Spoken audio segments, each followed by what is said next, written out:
Ya, baik tentunya selamat sore, selamat datang kami ucapkan untuk seluruh peserta ya. Yang dimana pada hari ini kita akan masuk ke dalam sesi keempat. Nah, dimohon untuk seluruh peserta untuk tetap aktif, tetap semangat, karena apa teh? Ada voucher yang menanti dokter sekalian dengan nominal satu vouchernya itu adalah 1.250.000 untuk satu peserta dikali tiga seperti itu. Nanti vouchernya bisa digunakan untuk medical check up di Prodia. Baik, kita akan lanjutkan ke acara sesi keempat. Betul. Di sesi keempat ini akan ada 3 materi. Untuk materi yang pertama, deteksi dini dan diagnosa penyakit akibat kerja bersama Dr. Yeki Wardani MM. Iya, dan materi selanjutnya adalah medical traveler, antisipasi gangguan kesehatan dan persiapan pada saat berpergian yang akan disampaikan oleh Dr. Eka Sinatria Prabawa, Aivoka, MM. Dan dilanjutkan dengan penggunaan dan penyimpanan obat selama traveling yang akan disampaikan oleh Apoteker Cherry Rahayu, MKM. Baik, dan akan tentunya dimoderatori oleh siapa nih Teh? Oleh Dr. Apoteker Siti Saidah Mutmainnah MSI. Untuk itu kepada Dr. Apoteker Siti Saidah Mutmainnah MSI dipersilakan.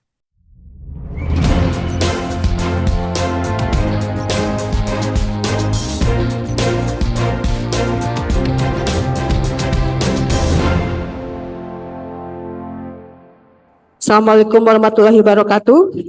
Selamat sore. Ini sepertinya masih belum kumpul semua, tapi saya yakin baik yang sudah kumpul ataupun yang masih berjalan ke sini serta yang ada di dalam jaringan masih semangat. Makanya saya kemudian sapa kembali dengan selamat pagi. Oke. Terima kasih. Jadi tanpa berlama-lama kita akan langsung ke materi yang pertama. Jadi nanti untuk season 4 ini kita akan langsung running 3 pembicara, baru kemudian kita akan diskusi. Untuk pembicara yang pertama yaitu Dr. Luki MM, dan untuk materi beliau mengenai deteksi dini dan diagnosa penyakit kerja yang saya kira sangat penting untuk kita semua, akan disampaikan dalam 35 menit ke depan. Jadi Dr. Luki mungkin untuk 5 menit yang akan selesai akan saya peringatkan. Dan beliau ini luar biasa CV-nya, dan mungkin karena juga terlalu panjang saya kira beliau juga banyak jabatan yang diemban begitu ya. Dan nanti bisa saya bacakan dulu. Ketua ASKLIN, Asosiasi Klinik Kota Cimahi, Wakil Ketua ID 2 Kota Cimahi 2002-2025, Surveyor Kemenkes, Ketua P2KB, Kepala Bagian Pelayanan Medik, kemudian Direktur Klinik Sehat Budi Luhur Cimahi, Instruktur Best Practice, Tim Monef KBK, BPJS Kota Cimahi dengan pendidikan profesi dokter di FK Unjani serta S2 Magister Manajemen Farmasi Rumah Sakit Unisba. Tidak berlama-lama, saya hadirkan Dr. Luki. Silahkan.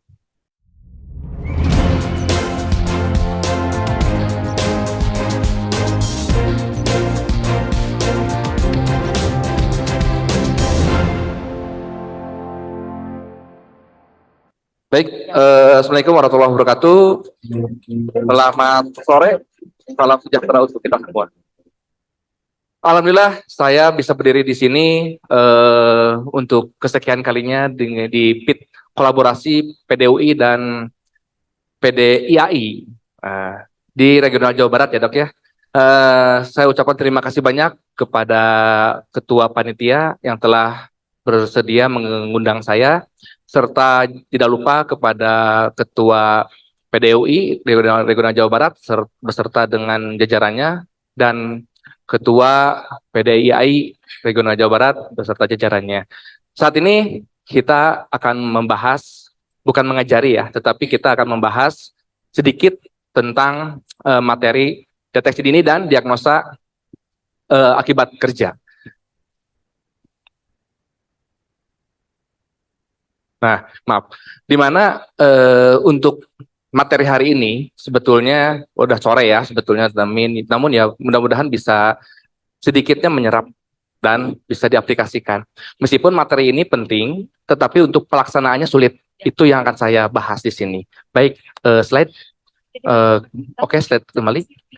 Nah, kita sebelum kita menuju apa itu deteksi dini dan apa itu penyakit akibat kerja, alangkah baiknya kita merunut kembali ke definisi awal, yaitu definisi kesehatan kerja adalah keadaan sejahtera dari badan, jiwa, sosial yang memungkinkan setiap pekerja dapat bekerja produktif, yaitu secara sosial ekonomi tanpa membahayakan diri sendiri, teman, keluarga, dan lingkungannya. Nah, itu adalah definisi kesehatan kerja.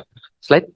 Nah, sedangkan yang akan kita bahas adalah tentang occupational disease atau penyakit akibat kerja. Ini hubungannya lumayan berhubungan dengan nanti untuk pengklaiman penyakit akibat kerja ini, sehingga nanti dokternya memang harus yang berkompeten. Nah, untuk definisinya, balik lagi, definisinya adalah penyakit ini adalah penyakit yang disebabkan oleh pekerjaan atau lingkungan kerja. Jadi ada dua kalimat atau dua kata, yaitu pekerjaan dan lingkungan kerja. Nah, dari sini kita akan tarik suatu garis hubungan, yaitu dengan apakah penyakit akibat kerja. Slide.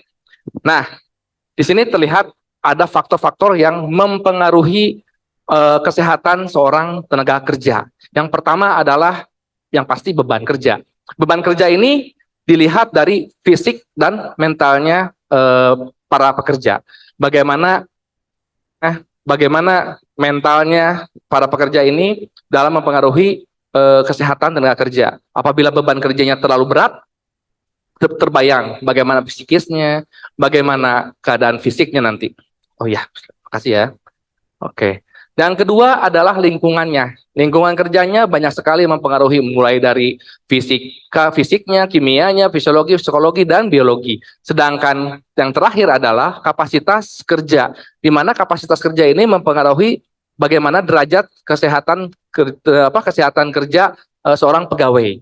Yang pertama adalah keterampilan, bagaimana kesegarannya, bagaimana jasmani, gizi, jenis kelamin pun mempengaruhi, serta bagaimana usia, serta ukuran, serta motivasi kerjanya. Itu mempengaruhi sekali. Oke, slide. Nah, untuk itu, saya runutkan menjadi upaya deteksi dini penyakit akibat kerja atau PAK. Kita singkat sebagai PAK, di mana yang pertama adalah kita harus melakukan monitoring. Nah, kunci yang tadi saya bilang adalah yang pertama adalah penyakit akibat kerja itu adalah karena pekerjaannya, terus yang kedua adalah lingkungannya. Jadi kita harus yang pertama adalah monitoring kesehatan tenaga kerjanya, dan yang kedua adalah monitoring lingkungan kerjanya. Permasalahannya di sini, permasalahannya timbul. Apakah teman-teman untuk dokter kesehatan kerja bisa memonitoring lingkungan kerja? Apakah sudah bisa berkolaborasi dengan K3 perusahaan? Apakah sudah bisa masuk ke dalam perusahaannya untuk melakukan monitoring kerja? Karena untuk diagnosa sendiri itu akan sulit. Diagnosa itu akan sulit. Kenapa? Karena berbeda dengan kita sebagai dokter umum untuk general disease atau untuk penyakit-penyakit yang umum. Itu sangat sulit. Karena memerlukan keterampilan yang khusus. Tidak bisa mendiagnosa secara gampang. Apakah ini penyakitnya akibat kerja atau tidak? Karena nanti hubungannya adalah dengan kompensasi yang akan didapat oleh tenaga kerja. Bila mana dokter salah dalam mendiagnosa ini bukan penyakit kerja, ternyata dia harusnya mendapatkan kompensasi, gimana ya tanggung jawab kita sebagai dokter tenaga kerja. Nah, inilah yang akan kita deteksi dini. Oke, slide. Baik, untuk deteksi dini, ini kita harus berkolaborasi dengan ahli K3 di perusahaan. Kita sebagai dokter, terutama dokter perusahaan, yang pertama adalah kita memonitoring pemeriksaan kesehatan tenaga kerja di perusahaannya. Nah, mungkin ada di para dokter pernah bekerja di PT atau di perusahaan yang memiliki tempat klinik ataupun rumah sakit yang bekerja sama dengan perusahaan, nanti biasanya suka ada pemeriksaan kesehatan ya, pemeriksaan kesehatan. Nah, kadang-kadang pemeriksaan kesehatan itu harus kita bedakan. Apa sih tujuannya pemeriksaan kesehatan di awal? Apa sih tujuannya pemeriksaan kesehatan yang berkala? Dan apa sih tujuannya yang kita lakukan untuk pemeriksaan kesehatan secara khusus?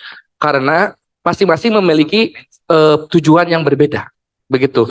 Cuman pada prakteknya mungkin rekan-rekan bisa rasakan sendiri di lapangan bahwa kita hanya melihat satu lembar kertas, kita hanya melihat cuman tidak ada tanpa anamnesa, kadang-kadang cuma tanda vital sehat, tanda vital tinggi badan berat badan sehat. Sebetulnya bukan itu di dokter perusahaan itu. Di sana ternyata banyak sekali anamnesa dan akhirnya tentang rekomendasi. Apakah ini sehat? Apakah ini sehat bisa bekerja secara ringan, sedang, atau fit to the job, sesuai dengan pekerjaan yang ditunjuknya. Sedangkan ada juga rekomendasinya apakah ini tidak boleh bekerja atau ditunda dulu untuk bekerja. Itu rekomendasi seorang dokter perusahaan. Ya, jadi kita bisa rasakan bahwa ternyata selama ini kita hanya memeriksa kesehatan itu hanya sehat, sehat, tanpa ada rekomendasi. Itu yang kita rasakan di lapangan. Makanya suatu beban dan suatu tanggung jawab kita agar bisa berkoordinasi dengan para pemilik atau perusahaan ya. Nah, ternyata di monitoring ini tugas kita ya. Sedangkan untuk lingkungan kerja, kita berkolaborasi dengan bagian ahli K3-nya. Nah, sehingga dari sini kita bisa memeriksa bagaimana riwayat penyakitnya, bagaimana riwayat pekerjaannya, bagaimana pemeriksaan waktu masuknya seperti apa, terus bagaimana hubungannya dengan pekerjaan. Oke, slide. Nah, ini dasar hukum yang harus bisa kita baca.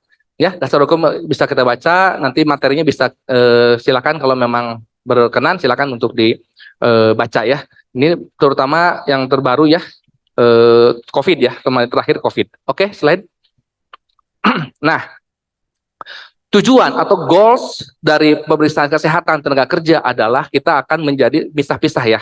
Kita akan memisahkan yang pertama adalah recast awal atau pemeriksaan kesehatan awal. Kenapa? Karena untuk pemeriksaan kesehatan di awal kita akan menseleksi. Kita akan menseleksi apakah tenaga kerja ini sehat atau tidak, layak atau tidak gitu ya. Sehingga di sini penerimaan tenaga kerjanya harus sehat kalau kita terima. Terus yang kedua, tidak ada penyakit menular sehingga tidak membahayakan lingkungan kerjaannya. Dan ketiga adalah fit to the job. Jadi memang harus sesuai bahwa beban kerja yang akan diberikan, jenis pekerjaannya harus sesuai dengan kondisinya saat ini.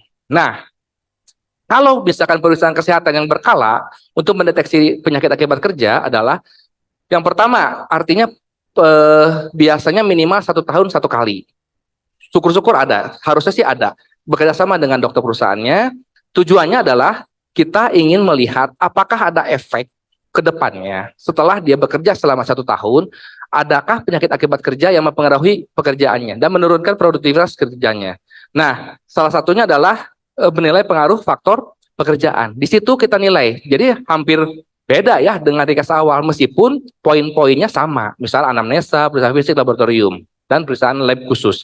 Tetapi di sini tujuannya adalah kita ingin melihat apakah tenaga kerja ini masih fit to the job nggak, masih sama, masih boleh nggak bekerja dengan di bidangnya. Kadang-kadang datang dengan ini kok pasien dan materi kontak gitu ya, tangannya sudah kontak dengan bahan kimia, terus di las matanya sudah kena lasan, pandangannya kabur. Dan itu yang kita harus periksa dan kita nilai apakah dia tetap bisa melanjutkan jenis pekerjaannya, posisinya ya, atau kita pindahkan ke bagian-bagian yang menurut sesuai dengan keadaan fisiknya. Dan terakhir adalah pemeriksaan khusus.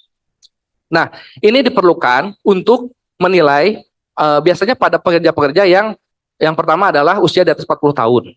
Yang kedua, biasanya dia sudah 2 minggu memiliki kecelakaan kerja belum sembuh. Nah, kita ketika dia udah sembuh, kita periksa lagi kesehatannya secara khusus, apakah dia masih cocok nggak dengan pekerjaan itu. Kalau tidak cocok, kita pindahkan.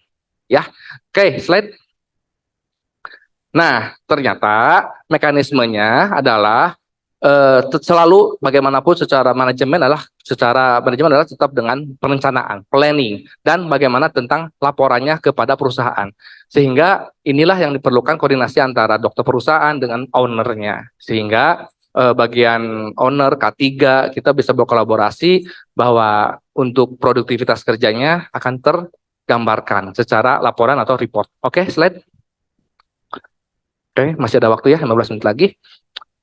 Hasil pemeriksaan kesehatan ini bukan hanya ya ini sehat, tidak. Tetapi memang hasilnya kalaupun dia sehat, apakah sehatnya dia bisa bekerja dengan minimal ringan, sehat dengan pekerjaan yang sesuai ataupun yang sedang ataupun berat gitu ya. Nah, kalau misalkan sakit, apakah ini sakitnya secara general disease atau memang ini occupational disease? Jadi kita harus bedakan dua ini. Nah, kenapa? Dan satu lagi ada ini ya, ada satu lagi adalah penyakit yang diduga atau hubungan dengan pekerjaan ya, meskipun sama saja dengan penyakit akibat kerja. Oke, slide. Nah, untuk perusahaan klinisnya seperti biasa kita dokter ya, biasanya karena yang kekhususannya adalah ada bagaimana mentalnya, bagaimana behaviornya, bagaimana perilakunya, terus bagaimana pemeriksaan fisiknya. Pemeriksaan fisiknya tidak terlalu banyak untuk di di perusahaan kesehatan karena perusahaan fisik pada kesehatan kerja kita sesuaikan dengan hasil laboratorium gitu ya, dan penemuan hasil lab dan spesifik finding. Oke, slide. Baik, kelompok-kelompok penyakitnya ini ya, yang tadi saya jelaskan bahwa ada general disease, ada occupational, dan ada work related disease. Jadi kemampuan dokter perusahaan dalam mendiagnosis itu sangat diperlukan, sehingga yang bisa mendiagnosis penyakit akibat kerja adalah dokter yang kompeten. Tidak bisa hanya dokter umum yang tanpa pelatihan ataupun tidak kompeten di bidangnya. Oke, slide. Baik. Nah, sudah disebutkan sama saya bahwa yang melakukan diagnosis penyakit akibat kerja bukan hanya dokter umum, tapi dokter umum yang kompeten, gitu ya. Yang dia harus melakukan suatu analisis dan memberikan suatu kesimpulan bahwa ini adalah penyakit akibat kerja. Kenapa hubungannya itu penting? Kenapa? Karena tadi saya bilang di awal, hubungannya dengan kompensasi. Itu, kompensasi pegawai apakah dapat menjadi jaminan kerja, uang penggantian sebagai penyakit akibat kerja. Kalau bukan, dia tidak akan mendapatkan. Nah, sehingga pemeriksaannya adalah untuk diagnosis ini adalah mulai dari anamnesa, pemeriksaan fisik, atau secara klinis, laboratorium, dan tempat ruang kerja berkoordinasi dengan K3. Oke, slide. Nah, untuk anamnesis, yang pertama adalah kita lihat bagaimana identitasnya. Identitasnya kita udah dapat dari hasil dari personalia atau HRD-nya. Kita sudah lihat pemeriksaan request awalnya seperti apa ya, riwayat kesehatannya seperti apa, riwayat seperti apa, dan yang terakhir adalah keluhannya. Keluhannya sekarang apa gitu ya. Nah, untuk apa? Untuk kita bandingkan, untuk membedakan ini apakah penyakit akibat kerja atau bukan. Oke, slide. Baik, yang penting. Nah, ini yang penting kalau dokter namanya anamnesa heula gitu 60% itu ya, sampai 80% kita dapat diagnosa. Tapi kalau di penyakit akibat kerja kita harus melihat riwayat pekerjaannya. Itu adalah kunci awal atau paling penting, hal paling penting untuk diagnosis. Kenapa? Karena dia akan terpapar dengan jenis pekerjaannya, dengan paparan pajanannya, yaitu sejak kali pertama kerja. Pertanyaannya banyak, kapan, bila mana, apa yang digunakan, bahaya apa yang terjadi, terus pemakaian APD-nya bagaimana, terus apakah kebiasaannya misalkan rokok dan lain-lain. Dan nanti akan ketahuan di situ, oh ternyata ini memang hubungannya hanya general disease atau penyakit akibat kerja, sehingga kita juga harus memahami tingkat pemahaman dan pengetahuan dari pekerja. Apakah kita tanya itu bukan asal untuk bertanya, tetapi kita akan melakukan pertanyaan untuk menseleksi apakah ini termasuk general atau penyakit akibat pekerjaannya. Itu yang harus kita seleksi. Mudah-mudahan nanti dokter-dokter muda, dokter yang sudah senior pun ataupun dokter-dokter yang baru lulus bisa tertarik dengan bidang ini dan bisa memperjuangkan hak-hak para pegawai, dan sehingga kita bisa menjaga produktivitas dari para tenaga kerja. Oke, slide. Oke, setelah itu kita bandingkan bagaimana gejalanya. Gejala awal waktu dia bekerja dan tidak bekerja. Nah, kenapa? Karena kalau misalkan dia waktu bekerjanya dia tidak bergejala, tetapi ketika dia tidak bekerja dia bergejala, itu bisa kita bedakan. Misalkan nih, saya waktu bekerja saya selalu sakit kepala, nyeri pinggang gitu ya. Tapi ketika dia tidak bekerja, libur 1 hari, 2 hari cuti, dia tidak mengalami keluhan itu. Nah, itu akan kita bedakan, oh berarti ini hanya general disease misalkan. Atau oh ini ternyata penyakit akibat kerja nih, karena dia kerja baru nyeri. Kerja baru dia nyeri. Atau fisikalnya bagaimana? Atau enggak psikisnya bagaimana? Kita periksa. Yang kedua adalah bagaimana pajanan di luar pekerjaan. Apakah betul dia bagiannya, misalkan bagian yang dorong-dorong dan angkat-angkat. Apakah betul yang ini yang mengakibatkan dia sakitnya? Itu yang kita harus bedakan. Oke, slide. Dan terakhir adalah, selanjutnya adalah pemeriksaan fisikal atau physical examination. Kapan? Nah, kalau kita sudah melihat gejala atau tanda mungkin tidak yang spesifik, artinya ini ada hasil lab, dia menunjukkan hal-hal spesifik, kita periksa fisiknya baru. Makanya berbeda dengan anamnesa, periksa fisik dulu. Kalau di sini kita sudah melihat hasilnya, ternyata ada yang perlu kita periksa, fisiknya baru ketahuan. Karena salah satunya adalah ketika pemeriksaan labnya sudah ada menunjang untuk diagnosa. Makanya kita comparekan lagi dan kita konfirmasi kepada untuk pemeriksaan fisiknya. Oke, slide.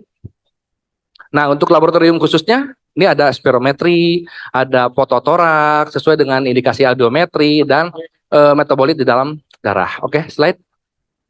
Nah, ini untuk pengujian lingkungan kerja ya. Yang pertama tadi sudah kita sebutkan bahwa kita harus berkolaborasi, berkoordinasi bagaimanapun karena tidak bisa kita kerja sendiri sebagai dokter perusahaan. Yang pertama kerjasama dengan ahli hygiene K3, terus kita evaluasi faktor fisik dan kimia di dalam perusahaannya, serta bagaimana sistem kerjanya, beban kerjanya, intensitasnya, dan pajanannya. Terpaparnya sejauh mana. Nah, itu yang kita harus periksa sehingga dari sini kita bisa menyimpulkan, gitu ya. Slide. Nah, dan terakhir, bila mana kita sudah memeriksa semua itu dan kita masih ragu untuk mendiagnosa ini penyakit akibat kerja atau bukan, kita harus konsultasi dengan ada yang ahli lainnya, misalkan spesialis yang lain ataupun ahli toksikologi. Oke, slide. Nah, untuk penyakit akibat kerja, kita sudah masuk ya sekarang ke penyakit akibat kerja. Ini ada Undang-Undang Keperutusan Republik Indonesia tahun 2019 untuk menggantikan tahun 293 tentang penyakit yang timbul karena hubungan kerja. Oke, slide. Nah, ini salah satunya ya faktor-faktor diagnosis penyakit akibat kerja, yaitu yang pertama berdasarkan faktor. Misalkan salah satunya diagnosisnya nanti kita akan melihat Perpres ya. Yang pertama misalkan heartburn ya, atau misalkan heart stress, misalkan dari suhu tinggi, kita bisa lihat fisiknya kalau misalkan suhunya dia bekerja di dalam suhu yang tinggi, dia akan terjadi suatu heart stress. Suhu dingin, frostbite gitu ya. Kebisingan, hearing loss. Jadi kita dengan audiometri dan lain-lain kita bisa ketahuan. Oke, slide. Kalau berdasarkan faktor itu. Sekarang kalau berdasarkan faktor ergonomi adalah bagaimana beban kerjanya, posisi kerjanya, sehingga dapat kita melihat diagnosa, misalkan ada gerakan repetitif, bisa jadi CTS, carpal tunnel syndrome, dan lain-lain. Oke, slide. Dan berdasarkan logam berat, nah ini nanti kita lihat nih logam-logam berat apa saja sih yang ada di perusahaan tersebut. Misalkan, oh ternyata dia ada merkuri, berarti dia masuk ke gangguan ginjal, gitu ya, gangguan daya ingat, insomnia, gitu ya. Oh dia mau ada kandungan timbal, ada mangan, gitu. Jadi memang kita bisa lihat itu berdasarkan logam berat untuk diagnosanya. Oke, slide. Nah, untuk penyakit akibat kerja kita bisa baca di Perpres 7 tahun 2019, ini yang terbaru, bahwa di sini sudah ada dibagi-bagi dulu 30, terus ditambah lagi menjadi satu penyakit jadi 31, sekarang penggolongannya udah berbeda lagi. Sekarang yang pertama adalah penyakit yang disebabkan oleh pajanan faktor yang timbul dari aktivitas pekerjaan. Nah, ini nanti bisa dibaca sendiri, bisa di-download sendiri, gampang untuk membacanya ya. Oke, slide. Ini saya paparkan dulu. Yang kedua penyakit tentang faktor fisika, faktor biologi, target organ. Oke, slide. Terus oleh penyakit kulit, ada kayak dermatitis kontak dan lain-lain, spesifik lainnya, dan kanker akibat kerja. Slide. Oke, mungkin tidak, udah cukup ya waktunya ya. Mungkin itu saja dari saya. Sebelum saya tutup, saya baca pantun dulu karena orang Indonesia suka pantun biasanya ya. Burung dara, burung cendrawasih, cari dulu di Papua. Nggak ada cakepnya ya. Cukup sekian dan terima kasih. Semoga bermanfaat untuk semua. Masih banyak. Assalamualaikum warahmatullahi wabarakatuh. Waalaikumsalam warahmatullahi wabarakatuh. Baru mau bilang cakep gitu, ternyata udah selesai. Terima kasih Dr. Lucky. Jadi ada beberapa poin teman-teman yang saya garis bawahi dari Dr. Luki, terutama terkait dengan kaitannya produktivitas, kemudian resiko, serta pemeriksaan kesehatan, kemudian yang sangat penting saya kira kompensasi bagi pemilik kerja gitu ya, kemudian hal-hal lain yang saya benar-benar tertarik gitu ya. Kita masih ada 2 pembicara, jadi untuk pembicara yang kedua itu adalah Dr. Eka. Jadi Dr. Eka ini akan menyampaikan mengenai travel healthy and safety. Ini juga yang menarik dari Dr. Eka Sinatria Prabawa. Sebelum kita lanjut, ya, Dr. Eka ini merupakan dokter haji, kemudian juga luar biasa dokter PON, terus berkecimpung di mana ini untuk bekerja, ya udah tadi ya dok ya. Kemudian pendidikan dari Universitas Malahayati Bandar Lampung, profesi dokter juga sama, dan kemudian Sekolah Tinggi Ilmu Manajemen Jakarta. Tadi ada pesan dari Dr. Eka memang tidak mau berlama-lama, jadi untuk Dr. Eka saya persilahkan untuk memberikan materinya selama 35 menit. Silakan dok.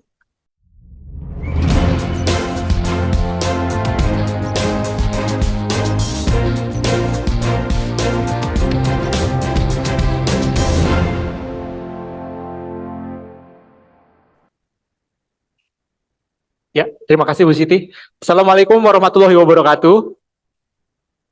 Ya, terima kasih saya ucapkan kepada pihak panitia yang sudah berkenan mengizinkan saya untuk sharing, berbagi sesuatu yang mungkin baru.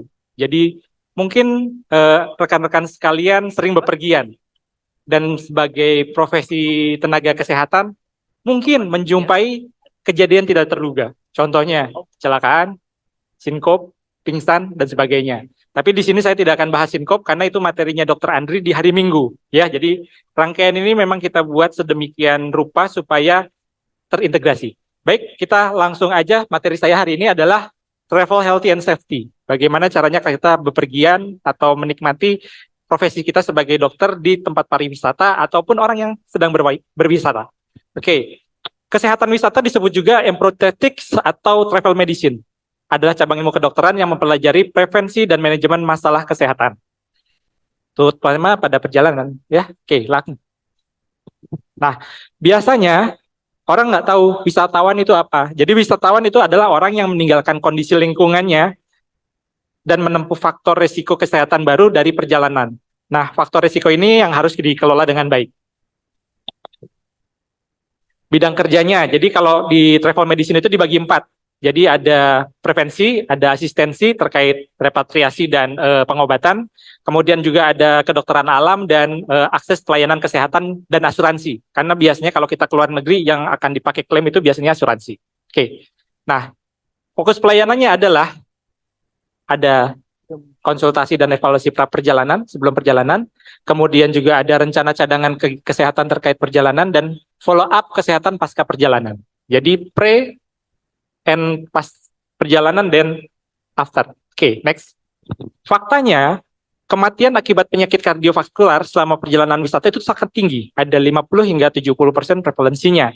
Dan kalau cedera dan kecelakaan itu 25%, penyakit infeksi 2,8%, dan wisatawan pulang dari negara berkembang setelah tinggal 1 bulan 50% sakit. Kenapa? Biasanya bawa disease dari negara yang dikunjungi. Nah, penyakit tersering adalah traveler diary. Ya, oke. Nah, jadi kalau WHO itu justru yang dipotret justru malah malaria. Ya, karena di daerah-daerah pantai itu biasanya jadi tujuan favorit atau destinasinya orang Eropa atau Amerika Selatan. Next. Nah, ini pada saat kita lagi bepergian, mudik misalnya, tiba-tiba ada motor jatuh di depan kita. Bingung nih. Nolongin nggak ya? Nolongin, urusannya sama polisi. Urusannya ngerujuk. keluarga kita ditinggalin, nggak mungkin kan seperti itu. Jadi banyak nakes atau dokter yang bingung posisinya ada di mana. Tetapi sebagai tenaga medis kita punya kewajiban. Next. Oke. Nah, peran dokter itu terdiri dari makro, meso, dan mikro. Lanjut. Nah, jadi tingkat makro dan meso itu biasanya dokter pada dinas kesehatan, kepala bidang atau unit instansi dan lain-lain. Misalnya Jawa Barat punya Tangkuban Perahu. Nah, di situ ada senter kesehatannya. Nah, itu makro dan meso. Next. Perannya sama kurang lebih karena ini kan medical traveler, jadi pasti saat perjalanan, tempat tujuan, setelah pulang gitu. Kita harus bisa bagaimana memprediksi resikonya apa, tata laksana pada saat terjadinya seperti apa, dan mengidentifikasinya seperti apa. Oke, lanjut. Nah, kewajiban seorang dokter pada saat bepergian atau sebagai dokter yang bertugas sebagai dokter di tempat wisata atau tenaga kesehatan di tempat wisata itu adalah mengkonfirmasi status peristiwa yang dilaporkan untuk mendukung dan menerapkan tindakan pengendalian tambahan. Misal, waktu itu periode 2010 kalau nggak salah flu burung, ya, terus kemarin COVID, ya, dan banyak lagi. Jadi kita harus bisa mengkonfirmasi statusnya seperti apa dan menilai peristiwa yang dilaporkan segera dan apabila ditemukan hal yang mendesak dapat disampaikan ke level nasional. Gitu loh, mengawasi program kesehatan yang jalan di situ juga harus kita tahu dan menyarankan program ke level makro. Jadi sebagai tenaga medis bisa jalan-jalan enak kan kalau medical traveler itu dokter yang ada di tempat wisata atau mungkin kita sebagai dokter lagi berwisata gitu. Jadi posisinya bisa dua gitu ya. Oke, next. Nah, malpraktek. Dok, aduh, saya kecelakaan. Terus saya nolong, meninggal, dituntut sama keluarganya. Malpraktek, dilihat dulu. Karena kita sebagai tenaga medis itu punya protap, punya SOP, ya. Nah, jadi malpraktek itu adalah apabila kita misalnya ada yang jatuh, tapi kita tidak memperhatikan aspek-aspek PPGD, pertolongan gawat darurat misalnya pada kecelakaan misalnya. Itu digotonglah digusur. Yang cedera di servikal pasti akan fatal. Nah, jadi kalau kita mengusulkan kebijakan yang baik, dipandu warganya, dipindahkan dari jalan ke tepian sesuai prosedur atau SOP itu tidak salah. Tapi kalau kita menyarankan yang salah, karena jijik misalnya, mang, punten, di kaki kiri. Orang menggotongnya tidak sesuai dengan SOP, nah itu bisa jadi malpraktek. Atau konfirmasi salah. Konfirmasi salah itu ya diagnosanya salah. Oh ini mah pingsan aja. Padahal hipoglikemi. Kita kan nggak tahu, kita kan nggak bawa alat, kita ketemu di jalan. Tapi kalau misalnya, ini ada orang yang tidak sadar, dicek, itu ilmunya nanti di hari Minggu sama Dokter Andri ya. Saya tidak bahas itu di sini sekarang. Lanjut. Oke. Nah, ya, jadi tingkat mikro itu dokter sebagai pelaksana praktek kedokteran. Jadi tanggung jawabnya pada saat itu saja. Next. Nah, nih, jadi konsep dasar dokter yang menolong kejadian itu adalah meminimalkan paparan atau risiko terhadap wisatawan. Kita upayakan pasien itu stabil. Mempertahankan perlindungan juga terhadap kompetensi dokternya supaya dokternya tidak disalahkan. Begitu. Oke, lanjut. Ini mungkin ada teman-teman yang baru kembali dari haji, itu pasti porsinya akan terlihat. Oh, saya embarkasi ini, saya dari Indonesia, oh ini dari Malaysia, oh dari sini. Porsinya jelas. Dia tidak akan take over kemampuan dokter-dokter yang ada di Saudi. Pasti akan di pendelegasian. Gitu ya. Oke. Nah, nih. Kalau kita menolong orang yang sifatnya insidental, tidak memerlukan SIP dan STR, yang penting sesuai dengan SOP. Kemudian, kalau kita bekerja di tempat wisata, dokter yang ber-SIP berwenang memberikan pelayanan kegawat daruratan sesuai dengan kompetensinya. Balik lagi, SOP lagi. Ya, lanjut. Oke, jadi konsultan pra itu biasanya memperoleh keterangan, jadi kan kita mau pergi, kekurangan kita apa, kelebihan kita apa, kita harus tahu. Umur, suku, dan sebagainya itu seperti biasa. Kemudian ada advice, misalnya dia punya alergi kacang atau alergi dingin, ya dipersiapkan obat-obatnya. Kemudian pemberian tindakan medis yang diperlukan, imunisasi. Ya, nanti kita bahas. Next. Oh, imunisasi besok, dokter Dadan yang bicara. Jadi besok sejawat sekalian, rekan-rekan nakes sekalian yang hadir pada hari ini, sebisa mungkin hadir, karena rangkaian kita cukup panjang. Nah, travel dokumen ini penting. Paspor, sertifikat vaksin, salinan SIM, akte kelahiran dan sebagainya yang dirasa penting wajib dibawa karena kita ada di negara orang. Kalau domestik, it's okay. Tapi tetap asuransi tetap dibawa saja. Itu lebih aman. Next. Oke. Travel checklist. Jadi sebelum kita bepergian, kita kalau misalnya di rumah sakit kan ada gelang prioritas, ya. Nah, sama. Biasanya kalau orang-orang dari Belanda datang main ke Bandung, itu biasanya ada gelangnya. Gelangnya itu dia tahu, oh di sini ada hypertension, oh ini diabetes. Itu biasanya kalau dokter-dokter yang in-house di hotel itu tahu, gitu. Jadi makanya tadi sudah dibahas sama Dokter Lucky, ada kaitannya dengan kedokteran kerja bahwa dokternya harus kompetensi, harus kompeten, seperti itu. Nah, pemeriksaan gigi, obat-obatan yang diperlukan, membawa salinan resep, kalau suka ke daerah yang panas terik, bawa kacamata dan kontak lens ekstra, dan kotak P3K. Ini standar. Di mobil ini pasti akan ada. Oke, lanjut. Nah, simple packing. Kadang-kadang itu kalau kita mau liburan yang agak hedon gitu ya, ke tempat-tempat yang bisa party. Nah, kayak gitu, bawahnya banyak. Tasnya banyak, sepatunya banyak, dan sebagainya. Upayakan simple packing. Bawa baju sesuai harinya, sepatunya yang nyaman dipakai, bajunya yang nyaman dipakai. Jangan ke Kutub Utara pakai singlet, ya. Terus jangan ke Hawaii, ya, pakai jas yang bulu, ya, wah, kebalik, ya. Bisa, yang satu bisa hipotermia, yang satu bisa dehidrasi. Oke, lanjut. Kemudian, nah, imunisasi dan persiapan pada travel ini bisa dicek di sini. Lanjut.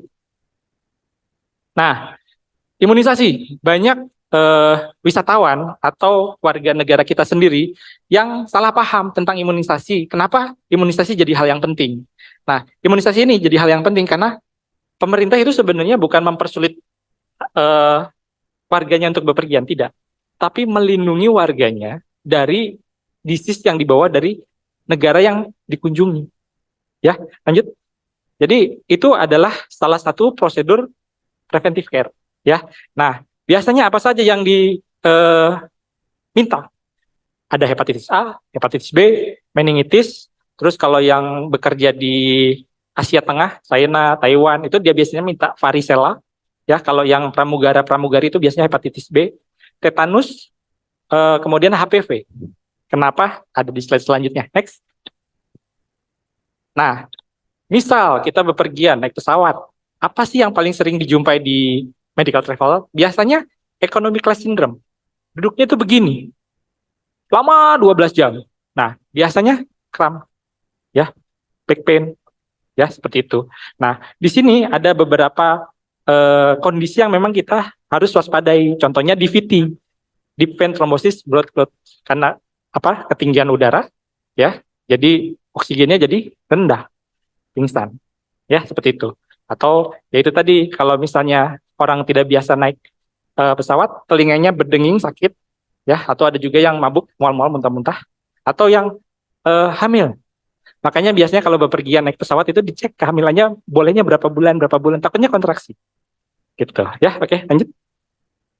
Nah, ini kalau untuk kita terbang, biasanya upayakanlah, sempatkanlah untuk stretching, peregangan, ya. Tapi kan nggak mungkin, dok, tiduran begitu di lorongnya pesawat. Tapi ada langkah-langkah yang memang bisa kita kerjakan. Contohnya, kalau bisa duduknya jangan nyilang, karena ini juga bikin kram atau kaku. Kemudian kalau di kelas yang memang eksekutif ya tidur, ya sebisa mungkin jangan terlalu kadang-kadang pada saat ketinggiannya cukup, pada saat dia dop, itu juga bisa bikin pusing, mual, muntah, ya. Kemudian kalau misalnya kita punya komorbid, obesitas, ya seperti itu, nah itu kita harus konsul dulu sama dokter kita yang biasa pegang kita, ya. Oke, lanjut. Nah, kebanyakan wisatawan itu meninggalnya bukan karena disease-nya, tapi karena kecelakaannya, ya. Contoh Bali, di sana motor gratis kan, kunci lepas, ngebut gitu. Kalau ke Hong Kong juga sama, gitu. Jalannya longgar, tapi naik motor itu kencang-kencang. Itu angkanya yang tinggi adalah meninggal karena kecelakaan, bukan karena disease-nya. Memang ada disease, tapi tidak banyak. Nah, kalau naik mobil ya pasti otomatis safety belt-nya harus dipakai, gitu ya. Nah, kalau bepergian, misalnya teman-teman dokter mata itu biasanya melanjutkan pendidikan ke India. Itu padat ya. Naik bis aja udah kayak gitu. Nih. Gitu. Kebayang ya. Jadi bersyukurlah kita ada di Indonesia yang bisnya itu ya representatif lah kurang lebih ya seperti itu. Alhamdulillah seperti itu ya. Oke, lanjut. Nah, ini menarik ya. Jadi tadi buat wisatawan yang sering bepergian itu biasanya kadang-kadang yang buat berkeluarga ya, kalau suami yang pergi lama gitu kan, atau istri yang pergi lama gitu. Apakah ada kemungkinan untuk melakukan hubungan badan dengan stranger di daerah atau di tempat wisata? Itu ternyata studinya ada, ya. Dan kisarannya adalah 5-50, tinggi loh.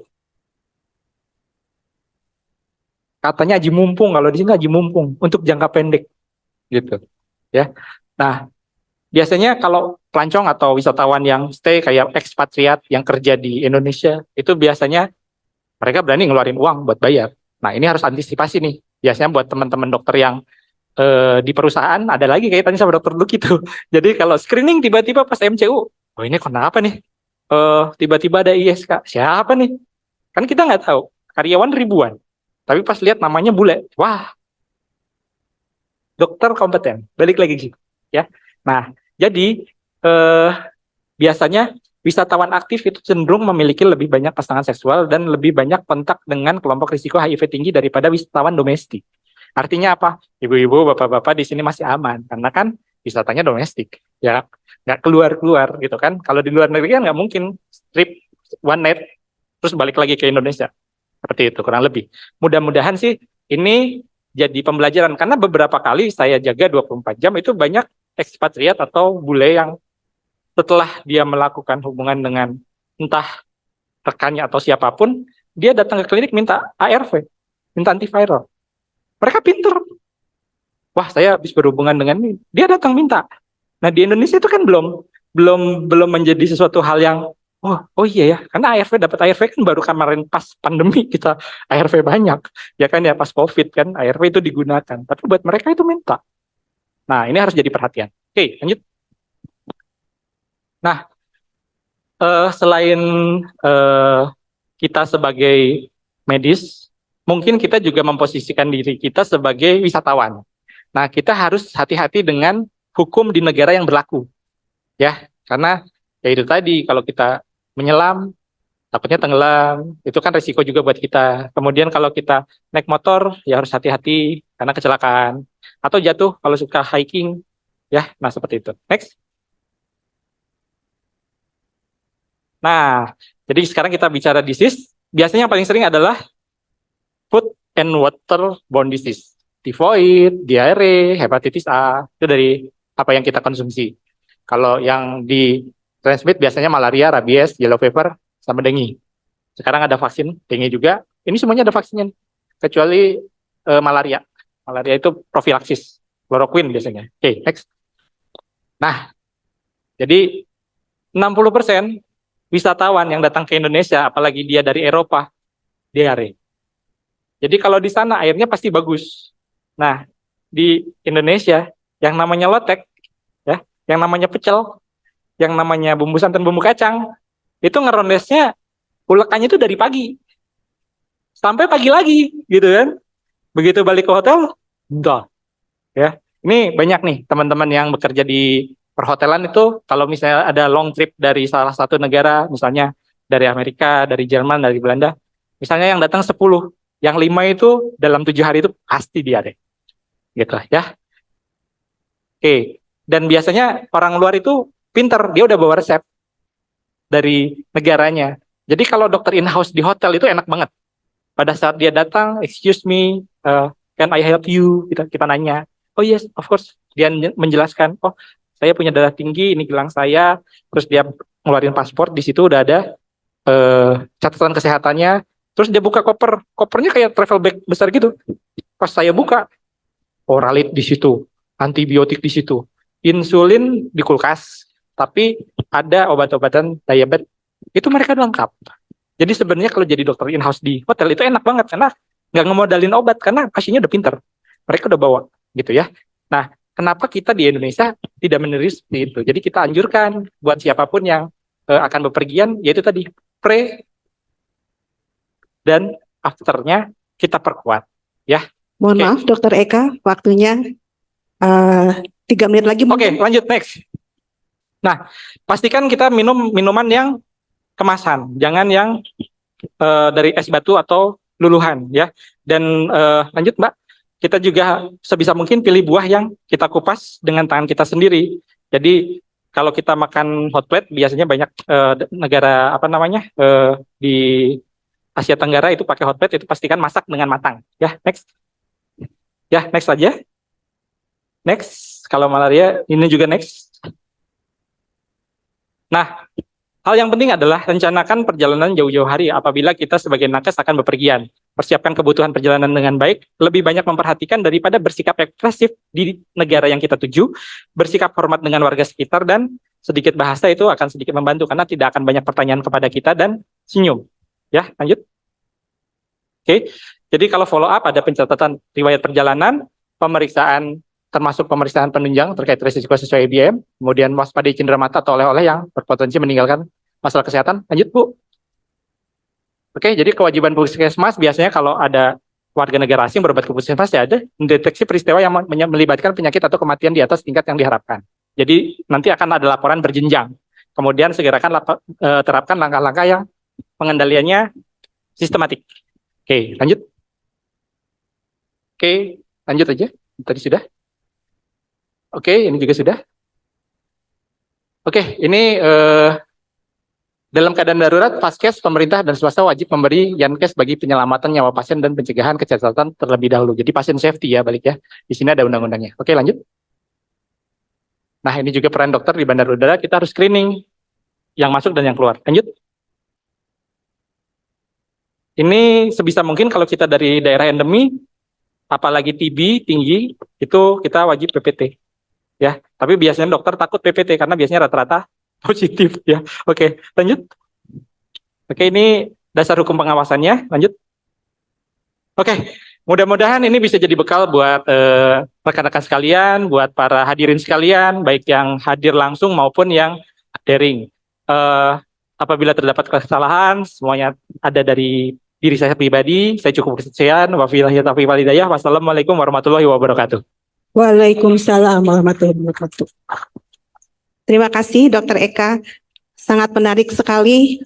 Saya jadi teringat banyak peserta haji pada tahun ini yang meninggal. Itu juga mungkin salah satunya karena faktor ini barangkali ya. Oke, kita akan lanjutkan ke pembicara terakhir, Ibu Bapak sekalian, baik yang ada di ruangan ini ataupun yang masih ada di dalam jaringan. Untuk pembicara ketiga, kita akan berikan kepada Ibu Seri Rahayu. Oke, jadi Ibu Seri ini pendidikan S1 apoteker itu di Fakultas Farmasi Unpad, kemudian Public Health di Unpad untuk pendidikan S2-nya, dan sekarang sedang menempuh pendidikan S3 di Unpad. Kemudian banyak penelitian yang sudah beliau lakukan sampai saat ini, termasuk penelitian yang dilakukan di rumah sakit. Adapun untuk riwayat pekerjaan itu juga sangat banyak, mulai dari apoteker di beberapa bagian, baik itu emergensi, pencampuran obat kemo, dan terakhir sekarang masih menjabat sebagai Kepala Instalasi Farmasi Rumah Sakit Umum Pusat Dr. Hasan Sadikin Bandung. Dan untuk materi kali ini adalah bagaimana penyimpanan obat-obat pada saat traveling. Saya persilahkan kepada Bu Cherry untuk memberikan paparannya. Terima kasih.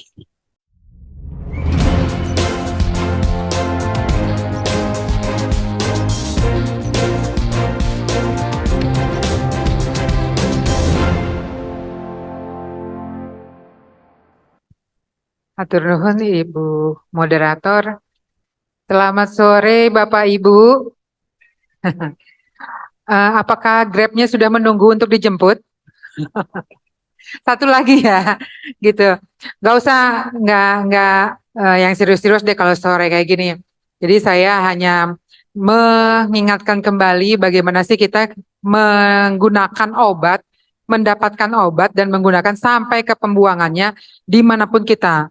Kalau judulnya saat traveler, ya silahkan. Mau di rumah, kan traveler itu tidak selalu harus pergi jauh ya. Misal dari kita ke Lembang saja itu kan sudah traveling gitu. Oke, saya gunakan ini sebagai sosialisasi kami para apoteker untuk di masyarakat juga gitu. Jadi sejawat dokter juga bisa gunakan ini pada saat melakukan sosialisasi penggunaan obat untuk di masyarakat. Slide.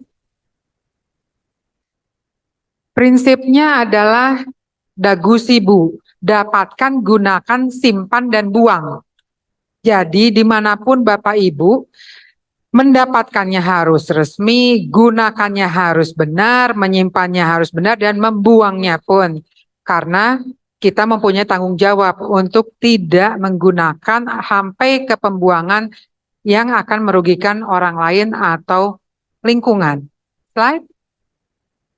Nih, obat adalah udah tahu semua lah ya, adalah digunakan untuk mencegah, pencegahan, penyembuhan, kemudian pemulihan dan peningkatan kesehatan. Jadi apapun obatnya, apapun yang digunakan, mau tradisional ataupun herbal ataupun multivitamin atau kan sampai obat keras, itu semuanya tujuannya adalah ini. Slide. Jadi ingat juga ini supaya semuanya bermanfaat ya, makanya Bapak Ibu kalau pergi ya kemanapun lah ya, dapatkan ya harus tempat yang resmi. Slide nanti habis ini ada tempatnya, ini dapatkan, gunakan, simpan, dan buang. Ini adalah satu circle yang memang dari awal harus kita gunakan terus dimanapun. Hati-hati kalau yang traveling itu kadang suka ngantongin obat ya, Mbak Ibu. Jadi banyak yang pasien saya di rumah sakit tuh, Bu saya dapat ini dari rumah sakit, saya dapat ini dapat dari apotek mana. Yang padahal sama-sama misalnya telmisartan ya, tapi yang satunya imported by perusahaan Indonesia, yang satu semua bahasanya yang melengkung-melengkung, bahasa Thailand gitu. Bagaimana cara kita memberikan informasi itu kepada pasien-pasien kita di rumah sakit atau dimanapun. Slide. Ya, jadi dapatkannya bisa di mana-mana nih. Mau ada begitu jalan ada apotek, mau dimanapun ada apotek, ada toko obat. Saya tulisnya toko obat berizin ya Bapak Ibu. Jadi toko obatnya harus yang berizin. Puskesmas ataupun rumah sakit. Yang paling gampang kalau berangkat atau pergi adalah rumah sakit. Pasti ada obat, bener nggak? Kalau di apotek kemungkinan nggak ada. Bisa stoknya lagi nggak ada dan sebagainya. Jadi yang paling gampang rumah sakit.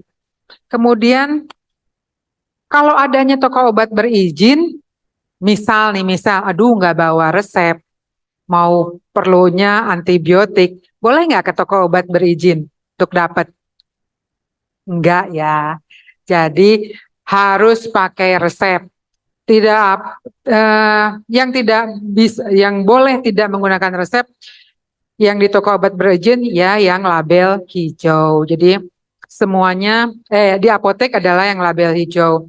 Kami sudah membuat aturan dan regulasi yang membuat kita semua tidak akan memberikan efek samping negatif untuk masyarakat awam.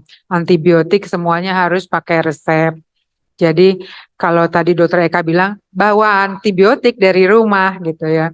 Mungkin dokter pribadinya bisa mengetahui Bapak Ibu atau masyarakat itu yang mau pergi, saya biasanya diare, pasti dia akan bawa prepare, bawa Atapulgit atau apapun yang dia biasanya kalau negaranya itu adalah pedas misalnya, mau ke Lombok aja lah nggak jauh-jauh, ke Lombok aja, yang makanannya semuanya pedas, karena yang bersangkutan itu tahu kalau dia pedas sedikit pasti diare, jadi dia akan bawa sendiri. Sampai ke antibiotiknya. Dia akan minta dokter pribadinya untuk meresepkan untuk persiapan dia bila diare. Untuk obat pasien-pasien yang memang belum jadi pasien ya kalau yang kayak gitu. Untuk masyarakat yang sudah tahu obatnya, obat kronisnya pasti dibawa siap. Untuk berapa lama? Banyak sekali yang pasien yang ke rumah sakit itu pasien kronis, dia akan meminta tambahan obat karena dia akan pergi jauh lebih dari 30 hari. Nah, itu udah bagus sekali. Pasiennya sudah mengerti bahwa dia harus pakai obat tersebut dan tidak stop. Jadi ini tempat-tempat yang bisa kita dapatkan obat. Slide. Nah ini. Hati-hati dengan tanda. Jadi kita harus berikan informasi juga ke pasien dan calon pasiennya.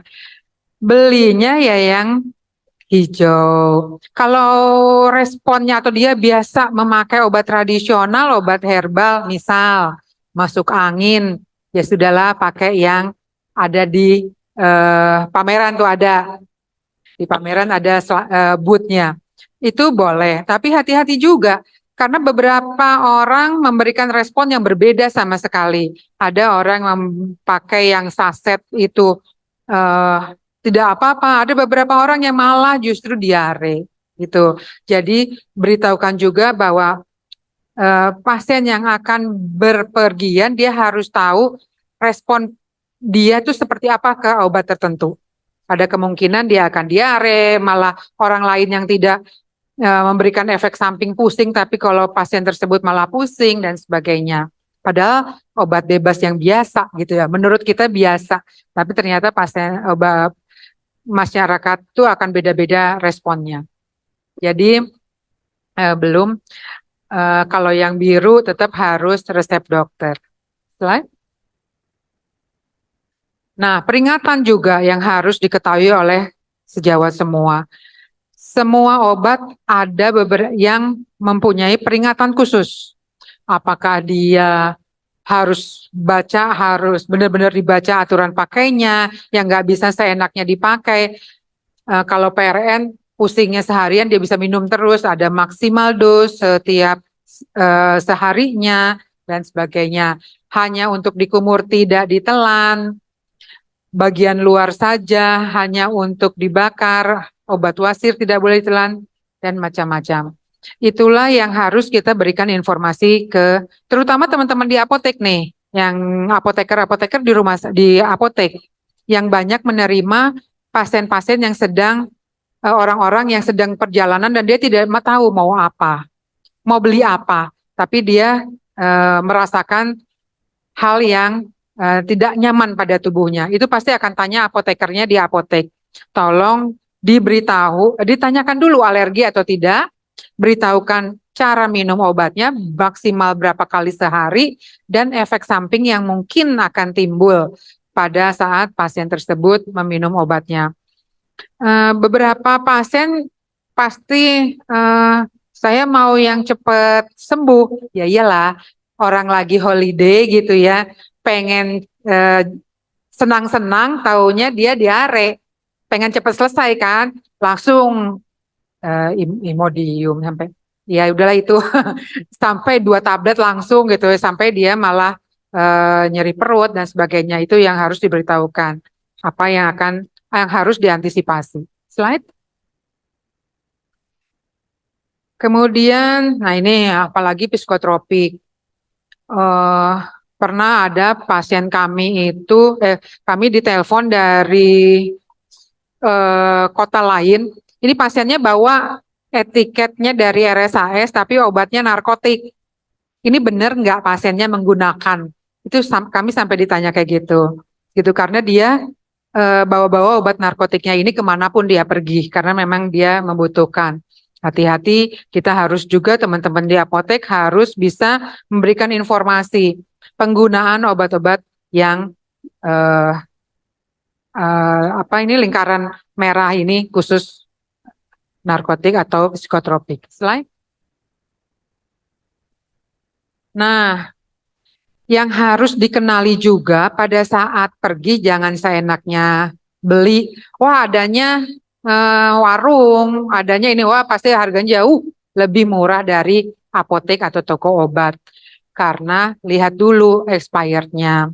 Kadang kayak saya misalnya ya, saya selalu bawa obat lansoprazol gitu karena saya suka nggak enak perut tuh kalau pergi, apalagi makanan-makanan baru. Terus aja di dompet, padahal nggak pernah dipakai, begitu mau pakai loh ya, udah expired. Nah, teman-teman sekalian juga harus tahu nih, pada saat pasien itu bilang, tadi dokter Eka bilang bahwa tasnya itu eh, yang isinya obat, ya dilihat juga udah expired atau belum. Jangan-jangan si pasien ini teh punya persediaan di rumahnya yang untuk keadaan emergensi. Ternyata tidak pernah emergensi, jadi obatnya keburu expired gitu. Harus diberitahukan expired atau tidak. Dan selalu setiap blister selalu ada. Jadi kalau diinformasikan juga ke teman-teman di apotek yang beli, kalau mau motong itu obat blister yang ada nomor tanggal expirednya itu nggak boleh terpotong. Gitu, itu harus tetap nempel di blister obatnya. Slide. Kemudian pemeriksaan kualitas. Kalau paling gampang adalah berubah warna. Paling gampang. Atau bau. Kalau di apa ini namanya botol.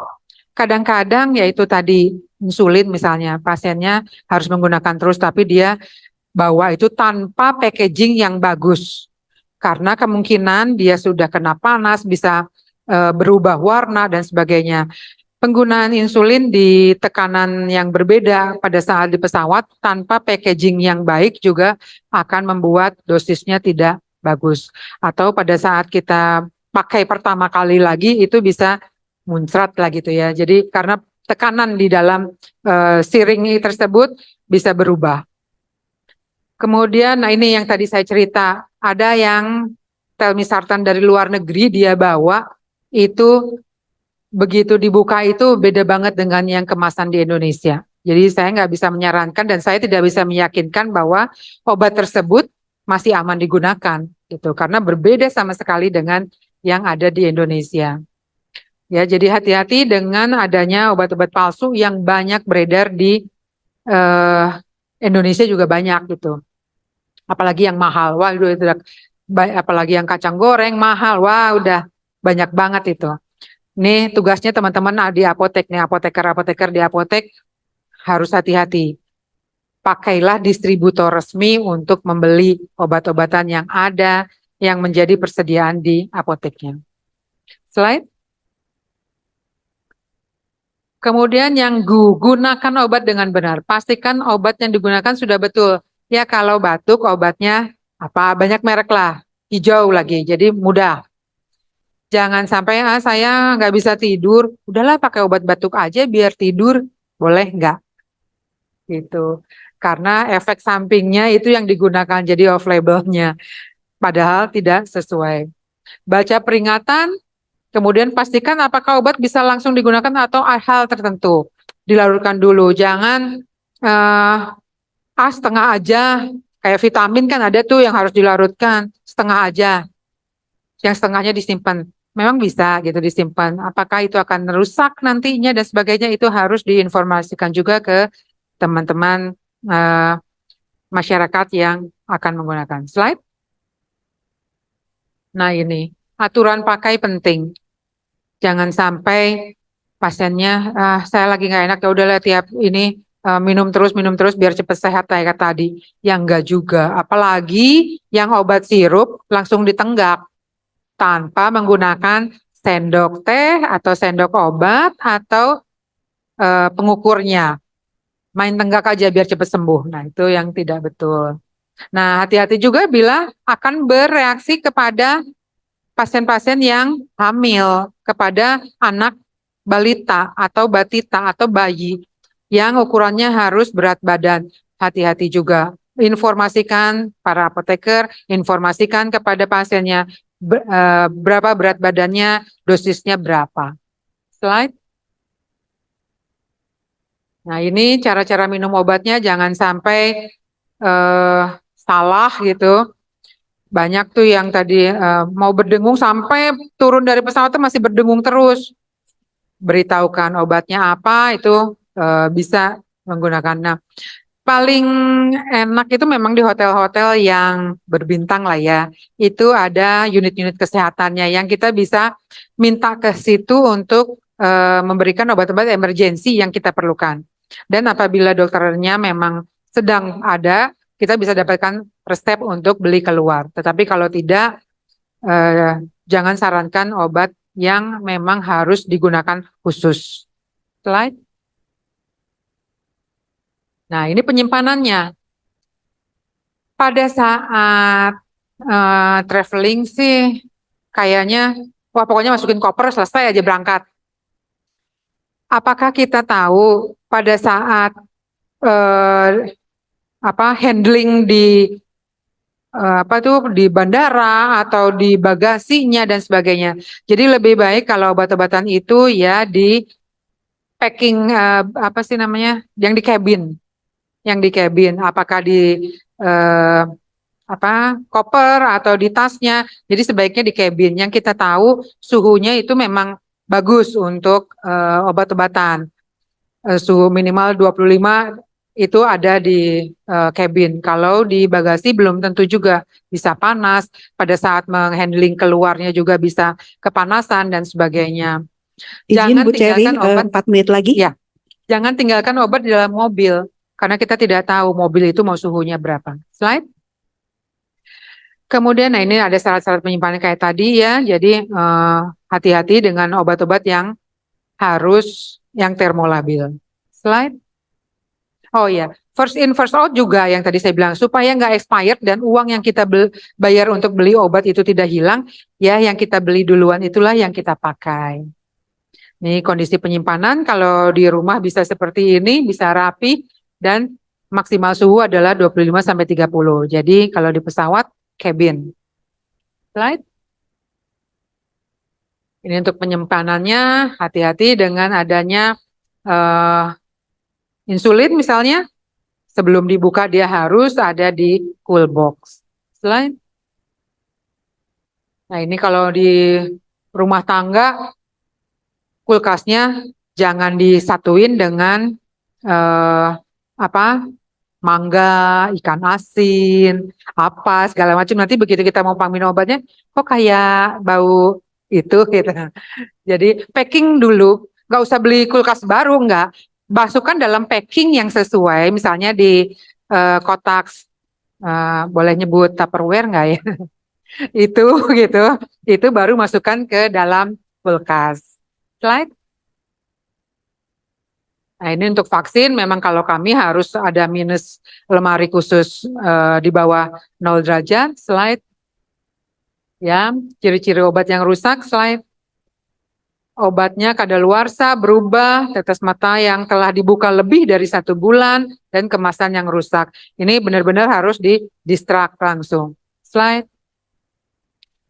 Nah ini jadi caranya, lepaskan, buka, kalau misalnya masih ada tabletnya atau dalam blister ya dibuka, dibuang, bisa dilarutkan dalam air dulu baru dibuang, atau benar-benar dirusak. Jangan sampai apa yang kita buang tidak berguna bagi kita karena rusak atau expired, taunya diambil oleh pemulung dan dijual lagi. Dus dan blister pun jangan sungkan-sungkan untuk merobeknya.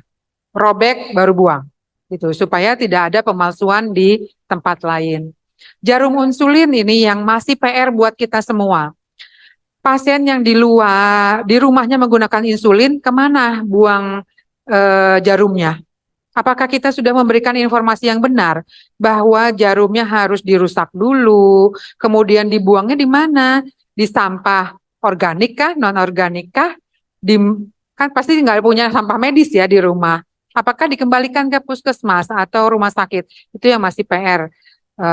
Bagaimana cara membuang siring. Slide. Ya, jadi gunakan obat secara tepat, baca informasi dengan cermat. Itulah dagu sibu yang selalu kita gaungkan di semua sosialisasi. Terima kasih dari saya, semoga berkah buat kita semua, bermanfaat buat kita semua. Terima kasih. Assalamualaikum warahmatullahi wabarakatuh. Waalaikumsalam warahmatullahi wabarakatuh. Terima kasih Bu Cherry untuk paparannya yang saya ingat betul pernah saya dapat oleh-oleh dari teman yang dari Beijing, kemudian tulisannya ya nggak bisa dibaca ya, akhirnya dibuang juga gitu ya. Terus juga kita sering lupa mengenai bawa obat pada saat bepergian, sehingga akhirnya kita beli atau kesulitan mencari obat ya. Oke, jadi untuk acara berikutnya, karena ketiga pembicara sudah menyampaikan, kita akan sampai kepada acara tanya jawab yang saya yakin Ibu Bapak masih semangat, para dokter semua, teman-teman yang ada di dalam jaringan juga ada pertanyaan-pertanyaan yang ingin disampaikan kepada ketiga pembicara. Silahkan disiapkan, nanti akan saya coba pandu. Dan untuk Dr. Lucky, Dr. Eka, Bu Cherry, saya persilahkan untuk ke depan agar kita bersama-sama melalui sesi tanya jawab ini.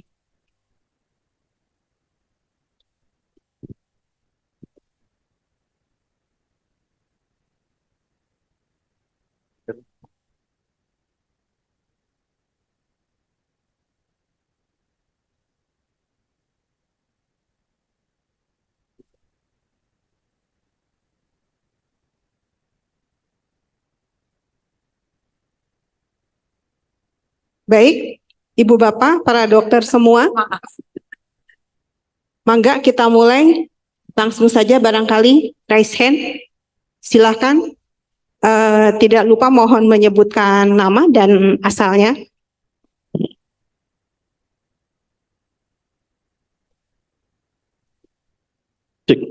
Ya, Assalamualaikum warahmatullahi wabarakatuh. Sebelumnya perkenalkan, nama saya Haidar, saya dari Bandung. Saya mungkin bertanya ke Dokter Eka, perihal perjalanan ya, terutama di Indonesia ini kan dok, kita ada budaya 1 tahun sekali ya, yang kita sebut mudik ya. Itu angka kematian mudik itu tiap tahun selalu tinggi gitu ya, bahkan kadang-kadang melebihi pada satu titik bisa melebihi penyakit-penyakit yang terkena. Pas sementara mudik ini malah membunuh banyak orang, terutama dalam perjalanan. Yang mungkin ingin saya tanyakan, mungkin apakah ada ambil andil dari dokter umum atau dari dokter secara umum dalam menangani tingkat kematian dalam mudik ini? Ya, terima kasih dok. Ya, supaya cepat saya langsung saya jawab aja. Jadi sebetulnya kalau untuk mudik itu ada regulasinya, baik itu dari pemerintah pusat ataupun pemerintah daerah. Jadi memang ada aturannya. Pada saat kita akan bepergian, pastikan kondisinya fit, pastikan kendaraannya dalam kondisi yang memang memadai untuk bepergian jarak jauh. Jadi 2 rules itu sebenarnya yang utama. Selain itu juga dari pihak kepolisian itu juga kan menyiapkan posko-posko ditunjang dengan mitra-mitra yang lain, tidak hanya dari pemerintahan, tapi juga ada dari swasta, ya. Dan rumah sakit ataupun klinik yang memang ada di perlintasan jalur cepat itu biasanya juga udah dipersiapkan setiap mudik. Bahkan Bapak Ibu Kepala Dinas, Bapak Ibu Kepala rumah sakit atau klinik yang memang ada di perlintasan itu biasanya pada saat mau mudik itu biasanya rapat, ya. Jadi untuk bagaimana caranya supaya mudik ini aman. Nah, bagi dokter umum sendiri, alangkah lebih baik kalau kita membekali diri dengan kemampuan pertolongan pertama. Biasanya kan ada sertifikasi ya, ada BTCLS, ada ATLS, ada ACLS. Nah, itu penting sekali buat kita. Kenapa? Dengan adanya kompetensi pada saat kita menemukan situasi yang tidak terduga. Contoh, 2018 saya masih piket, itu di Terminal Lewi Panjang ada pasangan suami istri yang lapor ke posko, nggak tahu anaknya jatuh di mana. Dan anaknya itu ternyata jatuhnya di dekat Bundaran Cibiru. Tapi untungnya ditolong sama yang di posko sana. Nah, hal-hal seperti itu kan sebetulnya anggaplah wisatawan ya, atau pelaku perjalanannya. Kenapa? Ibunya ngantuk. Untung jatuhnya ditepikan. Kalau motor itu daerah Cibiru ke arah Soekarno-Hatta itu kan 2 lane. Yang jalur cepat kanan, motor sebelah kiri. Jadi kalau misalnya ada anak yang jatuh, pasti kan ada berhenti yang lainnya. Nah, lain cerita kalau misalnya kita lagi berkendara. Jadi kita harus bisa memposisikan posisi kita. Makanya tadi di slide itu nakes atau dokter itu kadang bingung. Kita punya kompetensi tapi kita takut.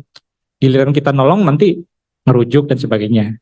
Dan pengalaman saya juga, saya pernah melakukan perjalanan, kebetulan mau dinas malam, mobil saya dihantam sama motor dari belakang. Kewajibannya roda 4 itu harus berhenti. Walaupun kita bukan yang salah, karena jalur cepat ya, di Soekarno-Hatta itu kan jalur cepat, motor nggak boleh di situ. Gitu. Jatuh wanita. Gitu. Waktu itu saya telepon kepala puskesmas saya, Dok, izin saya terlambat piket malam. Kenapa? Karena saya terlibat kecelakaan. Memang bukan saya, tapi saya punya kewajiban nganter ke Alislam. Jadi motornya titipin sama perusahaan Aqua kalau nggak salah di ya betul, perusahaan air mineral sebelah kanan, kita kejadian sebelah kiri.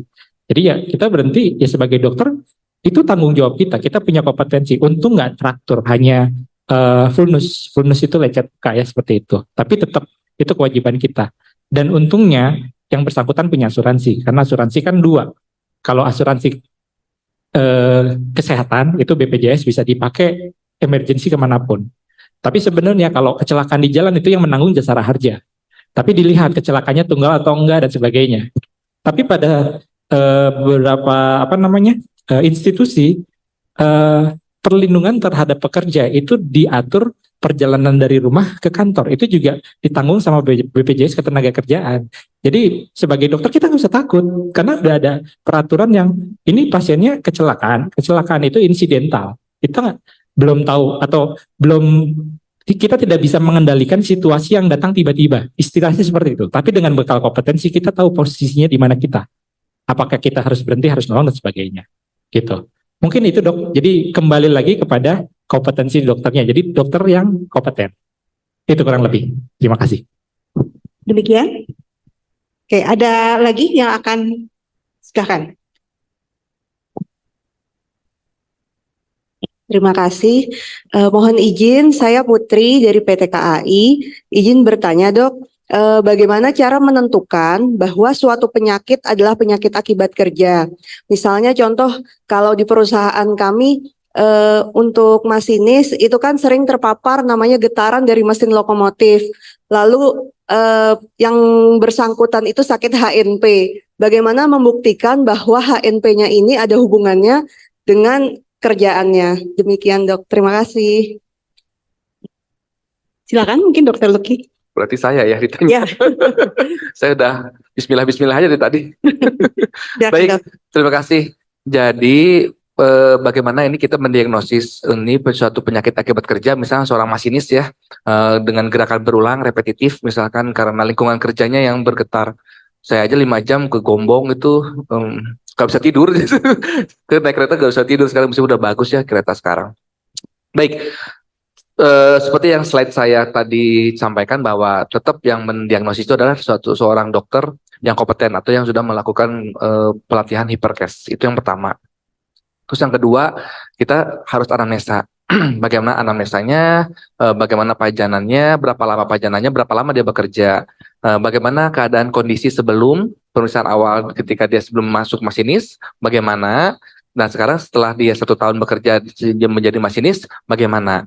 Nah apa yang terjadi dampak dalam fisiknya? Apa yang terjadi keluhannya? Nah itu baru setelah itu kita apakah perlu nih karena getaran terus nih perlu pemeriksaan audiometri enggak, bisingnya? Apakah perlu nggak pemeriksaan ronsen, pemeriksaan kimia darah dan lain-lain diperlukan sesuai dengan indikasi.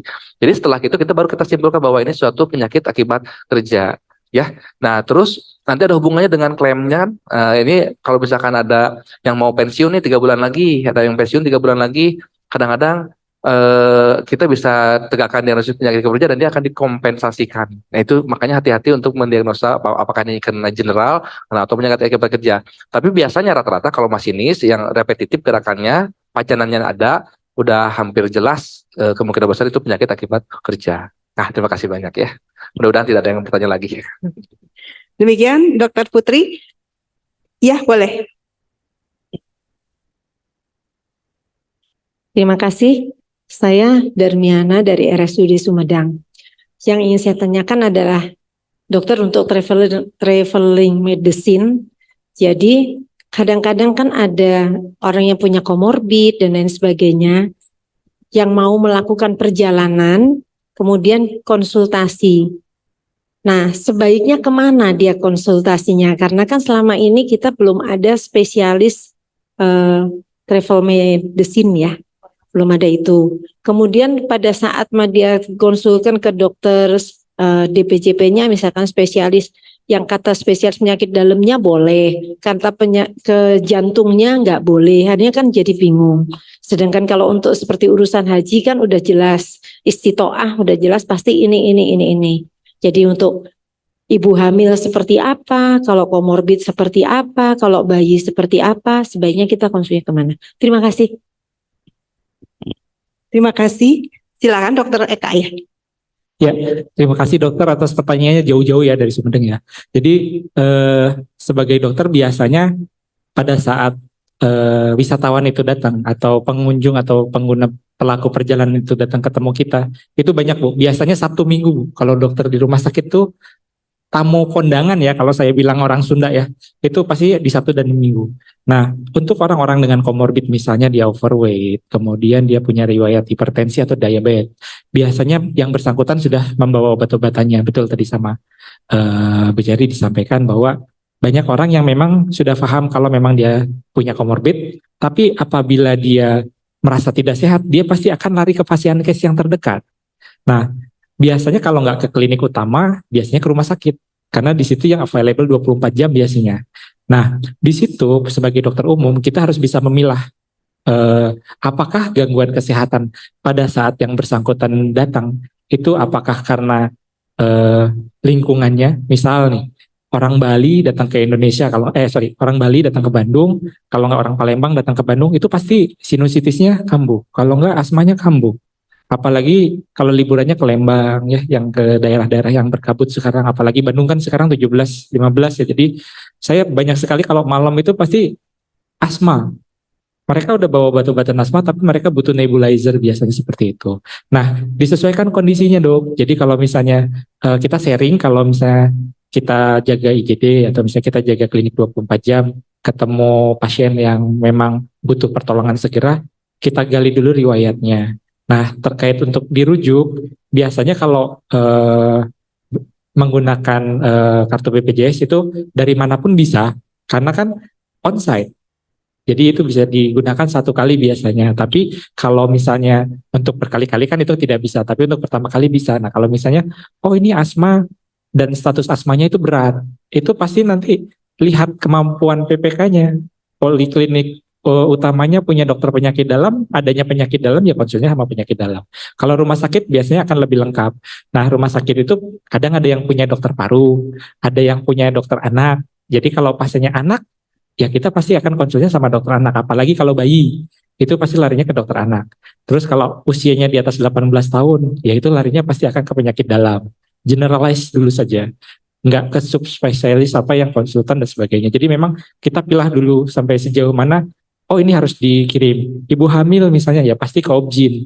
Lansia itu kalau ada geriatri alhamdulillah. Kalau nggak ada ya penyakit dalam. Atau misalnya geriatri yang LBP, low back pain, sakit, naik kereta lama akhirnya pinggangnya sakit, itu pasti larinya ke saraf. Jadi memang sesuai SOP di rumah sakit, oh ini triasenya masuk ke mana nih? Oh ini masuknya ke penyakit dalam dulu. Oh ini tiba-tiba mengot, wah ini butuh manitol nih dan sebagainya, itu larinya ke saraf. Jadi kembali lagi kepada kompetensi dokter umum di SKDI 2012 itu kita masih pakai. Kita harus pandai untuk memilah kira-kira potensi resiko yang akan dialami ibu hamil misalnya kontraksi ya pasti akan ke dokter Obgyn. Oh misalnya mengot nih, apakah itu memang stroke atau bel palsi ya kan, karena udara dingin nih misalnya di kota Bandung. Nah itu biasanya ini bel palsi nih ke saraf nih. Tapi kalau riwayat hipertensi, tensi 180/120, wah ini hipertensi nih. Itu kita bisa ke penyakit dalam atau ke saraf. Kira-kira yang mana yang resikonya tinggi, nah itu kita arahkan ke sana. Tapi kalau untuk anak-anak biasanya sih ke dokter anak biasanya. Kenapa disebut itu? Mangga Dok, silakan.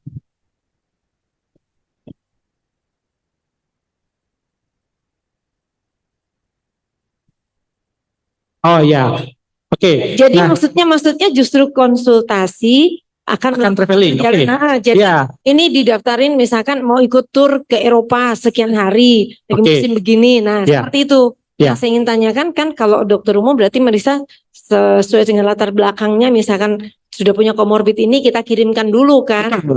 Nah, Ya. itu kemana nih yang mestinya gitu. oke. Terima kasih. Balik lagi Bu, jadi kalau misalnya, akan ke Eropa, Eropanya mana dulu?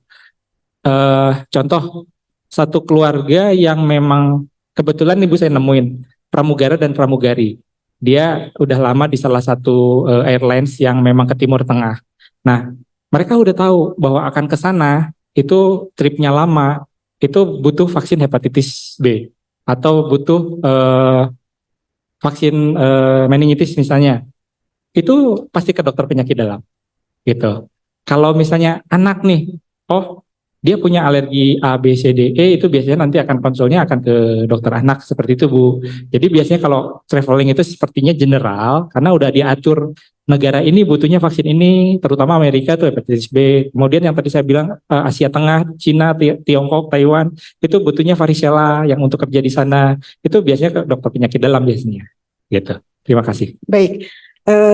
Sebetulnya masih ada satu pertanyaan dari teman-teman di dalam jaringan untuk Dokter Luki, tapi tadi sudah ada tanda begini. Saya kira saya juga masih ada pertanyaan sebetulnya kepada Ibu Bapak sekalian, tapi karena waktu juga yang terbatas, maka sekali lagi saya terima kasih atas kehadiran dan materi dari Dokter Luki, Dokter Eka, dan Bu Cherry yang sangat luar biasa yang menambah ilmu bagi kita semua. Mudah-mudahan semua menjadi berkah bagi kita semua dan untuk itu saya kembalikan kepada MC. Terima kasih.